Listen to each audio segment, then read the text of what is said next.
সারা জীবন তো একটা ফ্যামিলির মধ্যেই থাকবো।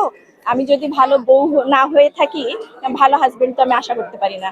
এই জন্য আমার হচ্ছে ভালো বউ হওয়ার মানে সবকিছু আমি চেষ্টা করব, এবং আমি আশা করব আমার হাজবেন্ড যেন ভালো বর হয়। অনেক দায়িত্বশীল বর খুঁজছি, মানে যে হচ্ছে অপর মানুষটার মন বুঝবে, মানে সবসময় বিচার করবে না বাইরের সবকিছু দিয়ে, মানে জাজমেন্টাল হবে না আর কি।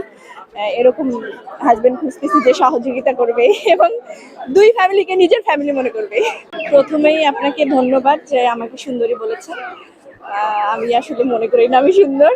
যাই হোক, আমার আমার মনে হয় ওই মেয়েগুলো আসলে ওই বাহ্যিকতাই সুন্দর, তার মনটা সুন্দর না। মানে সে অভ্যন্তরীণভাবে সুন্দর হলে সে শালীনতাকে পছন্দ করবে, সে ক্লাসিক যে মানে সৌন্দর্য আছে সেটাকেই পছন্দ করবে, তার আচরণ, তার ব্যবহার এগুলোকেই পছন্দ করবে।